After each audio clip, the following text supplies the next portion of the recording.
Guys, আজকে নতুন video post হবে। তো অনেকদিন ভিডিও করা হয়নি।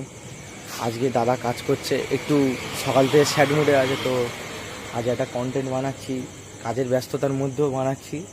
তো চলো দাদার সাথে কিছু ফোনের নিয়ে কথা বলবে, ফোন সারানোর বিষয়ে আমি গিয়ে জিজ্ঞেস করবো। তো দাদাকে গিয়ে বলবো, দেখা যাক দাদা আজকের কন্টেন্টটা বানায় কি দেখছি। চলো দোকানে গিয়ে দেখা হচ্ছে।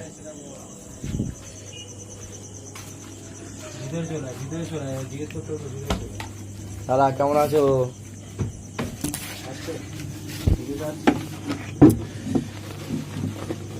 দাদা বলছি আজকের একটা ভিডিও বানাবো। সকাল থেকে শুনছি নাকি স্যাড মুডে আছো একটু। স্যাড মুডে তো আছি একটা কাজের জন্য। আমার তো স্যাড মুড তো এইসব কাজের জন্য। বলছি আজ একটা কন্টেন্ট বানানো যাবে কি? অবশ্যই বানাও। ও আমি ভাবলাম বানানো যাবে না। তো যাই হোক, আমার কিছু জিজ্ঞাসা ছিল। তো নতুন ফোন ধরো কেউ সারালো, তারপরে যে প্রবলেমগুলো আসে ওই সব নিয়ে একটু জিজ্ঞেস করার ছিল। কাজই আছে এখন কাজ নেই, কন্টেন্টটাই বানাই। চলো কোশ্চেন করতে থাকবো, আমি বলতে থাকি। ওই তো ওটাই কোশ্চেন। নতুন ফোন কেউ সারানোর পরে যে প্রবলেমগুলো দেখা যায়, বা কাস্টমার যেগুলো বলে না যে নতুন ফোন সারালাম, তো এইগুলো কেন? হ্যাঁ, প্রথম যে প্রবলেমগুলো আছে সেগুলো তোকে বলে দিই। তো যদি কাস্টমার এরকম হয়, অনেকদিন বাদে থেকে মোবাইল ধরো সারাতে এসেছে, অনেকদিন বাদে তার মোবাইল খুব দরকার আছে, অনেকদিন বাদে প্রবলেমটা এসছে। এই যেরকম ধরো ডিসপ্লে ভেঙে গেছে, ডিসপ্লেটা ভাঙার পরে নতুন ডিসপ্লে লাগানোর পরে মোবাইলের পাওয়ার সুইচ বসে যাওয়া, ফিঙ্গারপ্রিন্ট না কাজ করা, ঠিক আছে।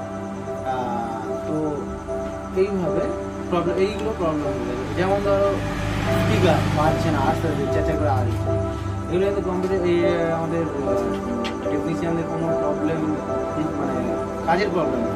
এটা প্রবলেমটা হচ্ছে এটা খোলার জন্য ওটা হয়েছে, আর ওটা কোনো সমস্যা না। সমস্যা এটাই যে ওইগুলো অনেকদিন ধরে অ্যাটাচ পয়েন্টে একসাথে একইভাবে আটকে ছিল, খোলা হয়েছে। আবার যখন লাগানো হয় সেইভাবে না লাগার জন্য ওগুলো।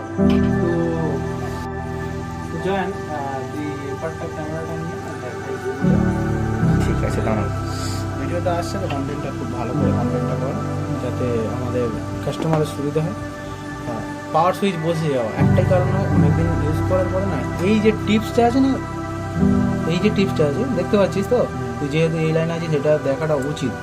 এই যে টিপসটা আছে, এই টিপসের উপরে যে কালো টিপসের মতো যে এটা আছে ওটা নষ্ট হয়ে যায়, কালো মতো বসে যায়। এটা কিন্তু অ্যাকচুয়ালি মেন পাত্তা, এটা হচ্ছে মেন পাওয়ার বাটন, ঠিক আছে।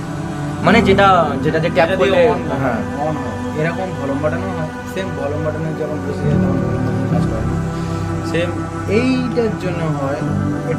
এটা প্রাথমিক নয়, এটা এর পরে, এর আগে যেটা ছিল এইটা এইখানে, এই দেখ এই যে পাওয়ার বাটন, এটা ভলিউম বাটন, এই যে কিটটা আছে না, ওই টিপসের মাথায়, এই টিপসটার মাথায় ওটা যে পেস এইটা যখন এখান দিয়ে ভেঙে যাবে আর পেস পড়ছে না, কাস্টমার জোরে টিপছে, হচ্ছে না। এবারে এটা হচ্ছে অনেকটা রাবার জাতীয় জিনিস, যেটা অনেকদিন হয়ে গেল না, ওগুলো ভেঙে যায়। টেকনিশিয়ানদের দোষ থাকে না, টেকনিশিয়ানরা শুধু ডিসপ্লে কাজটা করে দেয় আর ওটা ভেঙে যায়। ওর মতো যখন আমি খুলবো অটোমেটিক ভেঙে ঝুরঝুর করে পড়ে যায়। সেই জন্য কাস্টমার হয়তো আমাদের উপর রাগ দেখিয়ে বলে অনেক কিছু। তা এগুলো সত্যি বলতে গেলে আমাদেরও খারাপ লাগে, কিন্তু এটা এমন কোনো সমস্যা না। বাকি জাস্ট ওর উপরে ইউভিগুলো, যেমন ইউভিগুলো আমরা ইউভি লাইটটা দিয়ে বসিয়ে টিপসটাকে যখন অনেক ভেঙে যায় না, আমরা অনেক কাজ সবসময় তো আর সব কাজ দেখা যায় না। আমরাও তো মানুষ, আমরাও তো ভুলে যেতে পারি যে ওটা হয়েছে। অবশ্যই দেখা উচিত, প্রতিটা দেখার চেষ্টা করি। কিন্তু যখন হয়, যখন এই যে প্রবলেমগুলো হয় তখন হয়তো ওগুলো খেয়াল থাকে না, এগুলো আমরা করে দিই, এমনিতেই করে দিই। তবে কাস্টমার একটু ব্যবহার ভালো পেলে আমরা সব থেকে ভালো, মানে আমরা খুশি হব যে বাবু বা যে দাদা এই কাজটা কি হলো, এটা হলো না, ভদ্র ভাষায় বললে এটা আমরা একটু করতেও ভালো লাগলো, খাটতেও ভালো। যখন ওটা উল্টো পাল্টা করে বলে না, খুব খারাপ লাগে। কারণ যেহেতু এটা আমাদের দোষ নয়, এটা অনেক দিন হয়ে যাওয়ার কারণে ওই জিনিসগুলো ঝরে যায়। আচ্ছা এমনি টাচ প্রবলেম যেটা বলে, ডিসপ্লে চেঞ্জ করার পরে যে টাচ প্রবলেমটা, কাজের প্রবলেম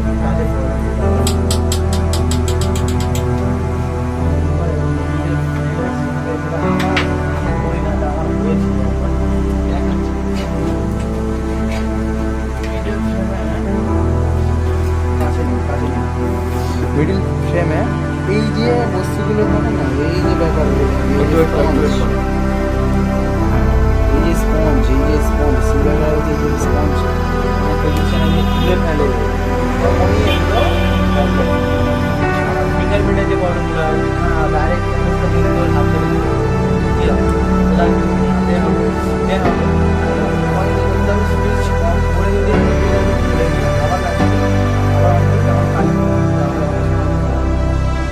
অনেক ফোনে কী হয়, ওইগুলো আপডেট ভার্সন আপডেট যেগুলো আছে অটোমেটিক চেঞ্জ করে না, কিন্তু যেটা এখন আগেকার পুরোনো ভার্সন যেগুলো ছিল সেগুলো কী হয়, ও লক করে করলেও যা হবে, তাহলে আমাদের কী করতে হবে, রেজিস্টারের আর একটা স্পিকারের যে দুটো লেগ হয় না, স্পিকারের দুটো লেগে সামনে অ্যাটাচ হয় না, ওরা স্প্রিংয়ের লেগ আছে আমাদের আটকে বিষয়টা ডাউন।